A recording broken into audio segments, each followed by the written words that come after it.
नफरत की आग तो आपने देख ली, लेकिन अब बात एक ऐसी कंपनी से जुड़े घोटाले की जिसके बारे में सुनकर कुछ पलों के लिए आप ठिठक जाएंगे कि कहीं आपको भी तो चूना नहीं लगा दिया गया। क्योंकि भारत में लाखों करोड़ों लोग एक्स्ट्रा इनकम के लिए या तो कभी ना कभी एमवे कंपनी के मेंबर बने हैं या फिर अपने परिचित एमवे मेंबर्स से उनका कारोबार बढ़ाने के लिए उन्होंने सामान खरीदा है। हो सकता है आप भी अपने आस पड़ोस में किसी ना किसी ऐसे व्यक्ति को जानते हो। मौजूदा दौर में भी एमवे इंडिया के करीब 6 लाख लोग मेंबर हैं। नेटवर्क मार्केटिंग से जुड़ी देश की सबसे बड़ी कंपनीज में से एक एमवे अब पिरामिड फ्रॉड के बड़े विवाद में फंस गई है। पूरा मामला क्या है, पहले इस रिपोर्ट में समझिए।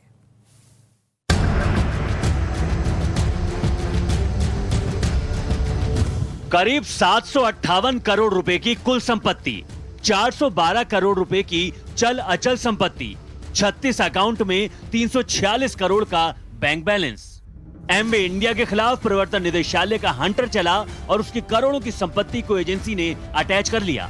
मनी लॉन्ड्रिंग एक्ट के तहत कंपनी के खिलाफ कार्रवाई को अंजाम दिया गया। कंपनी पर आरोप है कि यह डायरेक्ट सेलिंग की आड़ में multi level marketing pyramid fraud चला रही थी।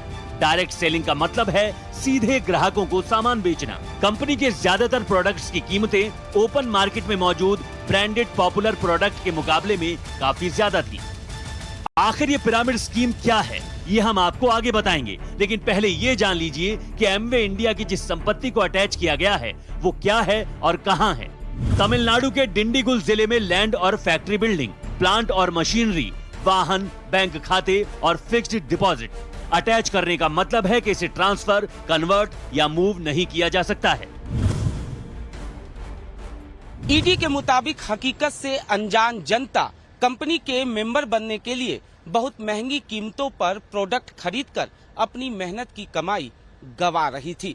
जो शख्स कंपनी से जुड़ता वो प्रोडक्ट इस्तेमाल करने के लिए नहीं खरीदता था, बल्कि अपलाइन मेंबर के दिखाए अमीर बनने के लालच में फंसता।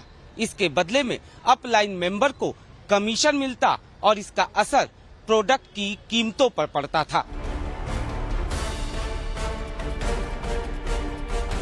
ईडी ने यह भी कहा है कि कंपनी का पूरा फोकस ये प्रचार करने पर है कि कैसे कंपनी का मेंबर बनकर अमीर बन सकते हैं। प्रोडक्ट पर कोई ध्यान नहीं है। प्रोडक्ट का इस्तेमाल एमएलएम पिरामिड फ्रॉड को चलाने के लिए किया जाता है। केंद्र सरकार दिसंबर महीने में ही डायरेक्ट सेलिंग कंपनियों के पिरामिड स्कीम प्रमोट करने पर रोक लगा चुकी है। पिरामिड स्कीम एक तरह का मल्टी लेयर्ड नेटवर्क है। इस स्कीम में एक मेंबर दूसरे व्यक्तियों को जोड़ता है। इसके बदले में उसे डायरेक्ट या इनडायरेक्ट रूप से कोई ना कोई फायदा मिलता है। इस स्कीम में मनी सर्कुलेशन यानी पैसे को घुमाया जाता है, जिसमें नए जुड़े लोगों का पैसा पुराने लोगों को मिलता है। अक्सर देखा गया है कि पिरामिड के नीचे वाले लोगों को इसमें नुकसान उठाना पड़ता है। भारत समेत कई देशों में इस स्कीम पर पाबंदी लगाई गई है। इसके चलते ये कंपनियां सीधे पैसों का हेरफेर ना कर अपने प्रोडक्ट्स के जरिए मनी सर्कुलेशन करती हैं। इस एक्शन के जवाब में एमवे ने कहा है कि ये साल 2011 की जांच से जुड़ा हुआ है और कंपनी इसमें सहयोग कर रही है। अब देखना ये है कि ईडी की जांच में एमवे की मार्केटिंग फ्रॉड की और कौन सी परतें खुलती हैं। लेकिन इस खबर से आप भी सबक लें और ऐसी किसी स्कीम से जुड़ने से पहले उसके बारे में पूरी जांच पड़ताल कर लें। Bureau report, times now, Navbharat. सही जानकारी के साथ ही अपना पैसा इन्वेस्ट करें। एमवे कोई पहली नेटवर्किंग कंपनी नहीं, बल्कि इससे पहले भी कई कंपनीज ने लोगों को रातों रात अमीर बनने का लालच देकर फंसाया है और उनकी मेहनत की कमाई ठग ली है। पियर्स का scam the Pierce alliance company बनाकर रकम दोगुना करने का झांसा दिया और कानपुर समेत देश में सैकड़ों लोगों से करोड़ों की ठगी उस दौरान हुई। अवनी ट्रेड, जहां पर 22,000 सदस्य बनाए गए, 14 करोड़ का निवेश, लेकिन लाभांश नहीं दिया। 30 नवंबर 2011 को डायरेक्टर पिता पुत्र इस फ्रॉड के मामले में अरेस्ट हुए। धनश्री हेल्थ केयर, जहां पर 13,000 सदस्यों के साथ ठगी हुई। उसके बाद डायरेक्टर साजू एम चाको और पत्नी अनु जॉन को गिरफ्तार किया गया। संकल्प, किश्तों में प्लॉट और फार्म हाउस देने के नाम पर ठगी हुई। 600 लोगों को इन्होंने शिकार बनाया। डायरेक्टर हरीश शर्मा को गिरफ्तार किया गया। स्मार्ट बिजनेस, जहां सोने में निवेश के नाम पर ठगी के 1000 सदस्य बनाए गए और उनके साथ में उसके बाद ठगी हुई। लुभावनी स्कीम में मोटे मुनाफे का झांसा दिया गया। निवेशकों को लाखों का चूना लगाया गया। तो ये तो कुछ उदाहरण हमने आपके सामने रखे, लेकिन आज बड़ा सवाल ये भी है कि जब एमवे जैसी कंपनीज में आप निवेश करते हैं और जहां पर खून पैसे की कमाई आप लगा रहे हैं और फ्रॉड हो जाए, तो ऐसे में क्या इन्वेस्टर को अपनी रकम वापस मिल पाएगी? एक्सपर्ट क्या कहते हैं, सुनिए।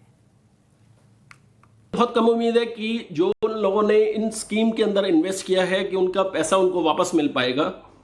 उनको जो है कोर्ट के थ्रू जो है इस कंपनी के जो एसेट्स हैं उसका पूरा जो है एक अकाउंट बन के, और तब उनको एक जब उनके एसेट्स को सेल किया जाएगा after payment of their liabilities, तब जो है उनको उम्मीद बन सकती है उनको पेमेंट मिलेगी। लोग इसमें फंस गए। अब मैं नहीं समझता कि उनको उनके नुकसान की भरपाई हो पाएगी, बट डेफिनेटली अगर जैसे ईडी ने 757 करोड़ जब्त करे हैं तो उसमें से जो लोग फंसे बॉटम ऑफ द पिरामिड या मेंबर्स जो फंसे जिनके गले में उस तरह का मटेरियल माल पड़ा हुआ है, और उनको अगर उस पैसे में से भरपाई की जाए तो मैं समझता हूँ कि कुछ हद तक उनका लॉस का भुगतान हो सकता है।